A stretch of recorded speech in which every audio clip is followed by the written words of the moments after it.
Hello मेरे YouTube family, कैसे हैं आप सब। आशा उम्मीद करती हूँ अच्छे और स्वस्थ होंगे। मैं हूँ काजल और आप सभी को स्वागत करती हूँ अपने आप सभी के इस यूट्यूब चैनल काजल मिथुन ब्लॉग में। और आशा उम्मीद करती हूँ लास्ट तक बने रहिएगा। मैं ये ब्लॉग वीडियो नहीं बनाने वाली थी, बट आप लोग का कमेंट आ रहा था और जैसे कि आप लोग कल भर भर के हम लोगों को समझा कि हम लोग गलत हैं, और फिर एक वीडियो आया था तो मैंने सोचा क्यों ना फिर से मैं आप सबका सवालों का जवाब दे दूं, क्योंकि फिर से भर भर के कमेंट हर जगह आने लगा, फ़ोन कॉल आने लगे हर जगह से कि तुम लोग ऐसे किए क्यों, क्या था रीज़न। खैर, जो लोग वहाँ गए थे वो तो कुछ नहीं बोले। सबसे पहले मैं वीडियो आप लोग को दिखा दूँ। खंजर का बात हो रहा है, जो कि मैं आप सबको थोड़ा मैं एडिट करके दिखाऊंगी, क्योंकि वीडियो देख देख के मैं आप सबको रिप्लाई करूंगी, क्योंकि आप वीडियो देख के ही कमेंट कर रहे हैं इसी वजह से। और बोल रही है ना कि बारी बारी से दिखाऊंगी। मैं वीडियो बनाना नहीं चाहती थी। हम लोग अपने अभी देखिए सारा घर कैसे बिखरा पड़ा है, सब कुछ। अभी आई इस रूम में झाड़ू वाड़ू लगा के, बेड लगा के कैसे हूँ यहाँ लेटी हूँ। उस रूम में बहुत ज़्यादा ठंडा लग रहा है और बहुत ज़्यादा अभी उसमें भी सामान पड़ा है, कुछ सेट नहीं किया है। मेरा काला से भी अभी अच्छे से आवाज़ नहीं आ रहा है, बहुत ज़्यादा थके हुए हैं हम लोग। लेकिन बीच में ये सारी चीज़ें हो गई ना कि समझ में नहीं आ रहा कि कोई अपना ही कैसे कर सकता है। जो चीज़ों को समझेगा ना वो थोड़ी थोड़ी बातों को इग्नोर मारेगा, सारी चीज़ें करेगा। लेकिन आप लोग हमारे फैमिली हो, आप लोग ऐसे बोलेंगे तो हमें कुछ भी अच्छा नहीं। अभी भी कमेंट आए जा रहा है, बिल्कुल भी ठीक नहीं लगा, क्योंकि शुरू से जब कोई नहीं सपोर्ट कर रहा था।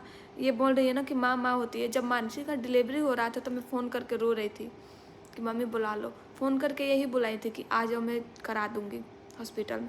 लेकिन ये कॉल तक उठा नहीं रही थी, ना ये ना इनकी बहन उठा रही थी। जो बोल रही है इनकी बहन के कहने पे बना रही हूँ वीडियो, ना ये और ना इनकी बहन उठा रही थी फ़ोन।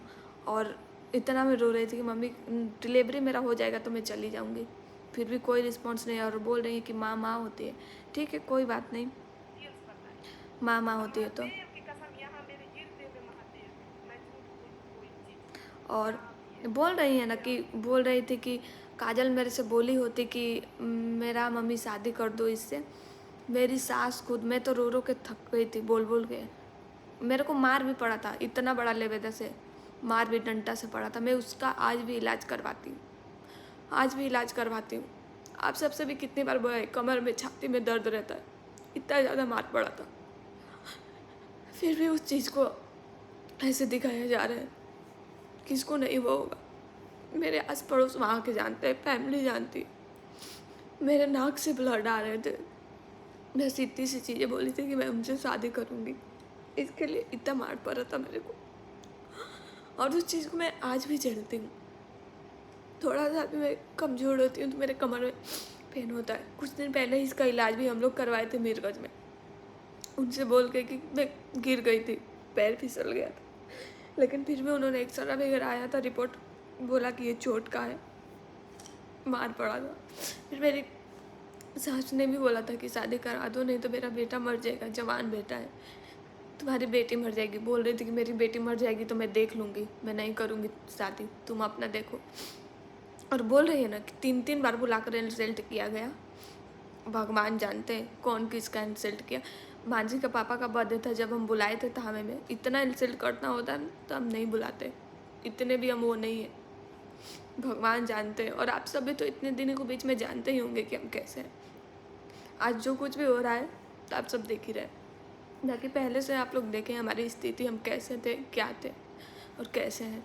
बोल रहे हैं इंसल्ट किया। बर्थडे में आई थी उनकी, हमारे बहुत सारी यूट्यूब फैमिली भी आई थी वहाँ, हमारे ससुराल का पूरा फैमिली आया था। वहाँ पर बोल रही थी सबसे, मेरे पति को, कि ये नटुरा से शादी करती हम, मतलब कि इस नाटुर इंसान से मैं अपनी बेटी का कभी शादी नहीं करती, इससे शादी करती, बावना है, नटुरा है, ऐसे बोल के इंसल्ट कर रही थी। तो इनको कैसा लग रहा होगा। फिर भी मैंने चुप रहा, ये भी चुप रहे। मेरे को गुस्सा भी आया, मेरे को चुप कराए। मेरे देवर गुस्सा हो गए थे। फिर उनको हम लोग बहुत सी ऐसी बातें बोली कि कामना गत के बा ना रूप ना रेखा, ऐसे कहा जाता है ना बिहार में, ऐसी ऐसी चीज़ें वहाँ जहाँ के कटना था वहाँ बोले गए।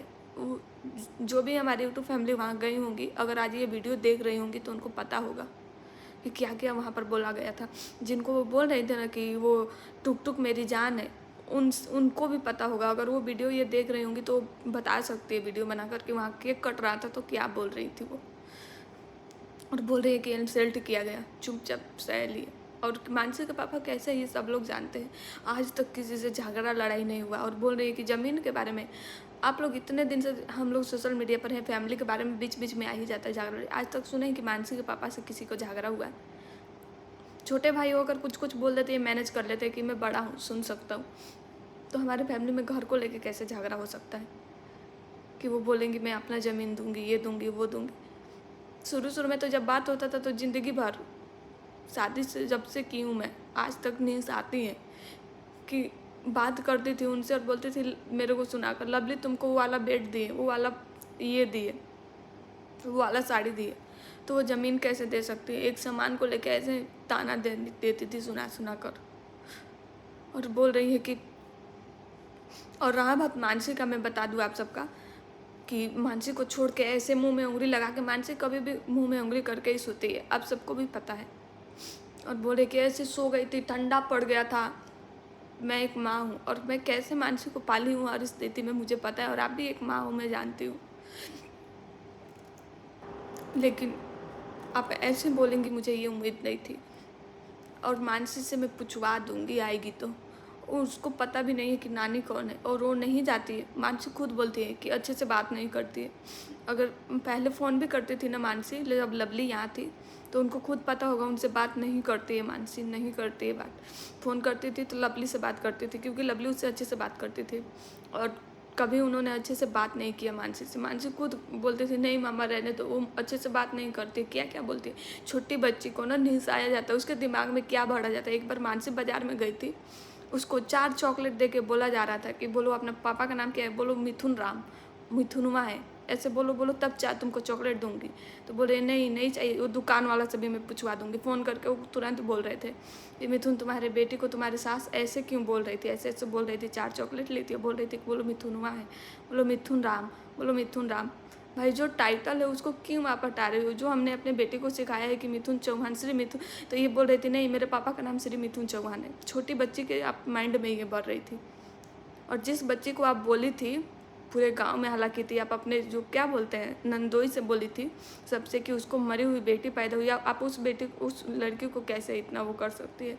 इसलिए हम लोग उसको जाने नहीं देते हैं वहाँ पर। आप बोलते हैं ना बार बार कि नहीं नहीं आने देती है, इसी वजह से बोली थी पूरा गाँव में कि उसको मरी हुई बेटी पैदा हुई है। वो फ़ोन करके फूफा मेरे बोल रहे हैं कि जाने दो बेटा, ज़्यादा टेंशन मत लेना। मानसी के पापा के पास फ़ोन किए थे कि जाने दो, फिर बाल बच्चा होगा नहीं, जो हुआ सो हो गया, टेंशन ज़्यादा मत लेना। तो ये टेंशन में आ गए थे कि क्यों ऐसे बात कर रहे हैं, क्या हुआ है। तब वो बोले कि वही ना जो हुआ था कि मतलब मरी हुई बेटी पैदा हुई। तब बोले नहीं ऐसी कोई बात नहीं, एकदम वो बौखला गए थे। फिर दौड़े दौड़े साइड पर से घर पर आए तो देखे मानसी खेल रही थी। ऐसे कौन करता है। पूरे गाँव में आ रहा था, गाँव से भी फ़ोन आ रहा था। और उस बेटी को बोल रहे थे कि लेके सोई थी, वो नहीं जाती है आपके पास। और रहा बात हम लोग मानसी को कहाँ छोड़े थे, सोफा पर मैं बैठी थी जब जयमाला नहीं हुआ था, मेरे गोद में मानसी बैठी थी और खाना खाना चिल्ला रही थी ना। सलोनी बनी ले जाके पानी पूरी खिलाई थी और मछली चावल खिलाई थी, सलोनी बनी ले जाकर खिलाई थी। फिर वही लेके आई थी, मैं मानसी को गोद में लेकर बैठी थी, फ़ोन दिखा रही थी सोफे पे। और वो सोने के लिए, क्योंकि दिन भर बच्चे थे ना, परी थी और भी नंद जी के बच्चे, दिन भर बहुत खेली थी टाइल पर। इस घर में टाइल में स्लाइड करके बोरे पर बैठ के खींचा खींची करके खेली थी। और वहाँ जाके खा पी के थके हारे सो गई थी, सोफे पर ही सोई थी। और मिस्टर जी का जो शॉल था ये वाला, अभी यही छूट गया है, ये वाला, यही वाला मैं शॉल उड़ा के वहाँ रखी थी। और जो दीदी मेरे को कन्यादान देने आने वाली थी ना, वो उनसे वो साथ में ही हम लोग के गई थी। मैं उनसे बोलती दीदी कंबल अपना रख लेना, तो मैं बोली, वो बोली कि मैं पहले से ही रख ली हूँ मानसी बिटिया के लिए कंबल, या फिर तुमको नींद आएगी तो ओढ़ लेना। और वहाँ पर कंबल का भी व्यवस्था था, लेकिन मैं बाहर नहीं निकल पा रही थी क्योंकि मैं रेडी हो रही थी, तो उन होटल वालों को जाके बोलना पड़ता कि कंबल भैया ला दो। तो मैंने ये वाला शॉल उड़ा के और सलोनी बनी को बोला था कि बबनी देखते रहना। और मैं ऐसा हो नहीं सकता कि मैं सलोनी बनी को जो काम बोल दूँ और वो कर ना करे, या फिर इनकार कर दे, या फिर लापरवाही करे। वो वहाँ पर बच्ची बैठकर फ़ोन देख रही थी मानसी के पास, और मैं बोली कि अगर मानसी ज़्यादा नींद में हो जाएगी तो आप ले जाके बेड पर सुला देना, और वहाँ कंबल होगा उड़ा देना, या फिर शॉल यही वाला उड़ा देना। और ले जाकर वो वहाँ सुलाई थी। फिर जयमाला पर से आए तो मेरी देवरानी और उनकी सलोनी बनी की बड़ी बहन दोनों लेके बेड पर सोई थी। और आप ऐसे बोल रहे हो एक छोटी बच्ची को लेके। ठीक है, जितना कुछ बोलना है बोल लो, ये आज की दुनिया है, आज की सारी चीज़ें हैं। बाकी हम लोग जो कुछ भी है आप सबके प्यार और सपोर्ट से, आप लोग शुरू से हमें देखते हैं, हम लोग लव मैरिज किए हैं तो कोई गुनाह किए हैं तो आप सभी से, और उनसे भी हमने कितने बार माफ़ी मांगा है, रो के गिड़गिड़ा के हाथ जोड़ के माफ़ करना, तो कर लिया है। उसी का आप ज़िंदगी भर साझा दोगे, मुझे नहीं पता था। आप फ़ोन पर भी बोले थे कि जैसे तुम भागी हो तुम्हारी बेटी भी भागेगी। हालांकि सारी दुनिया बोलता है, लेकिन ये एक माँ के मुँह से शोभा नहीं देता है।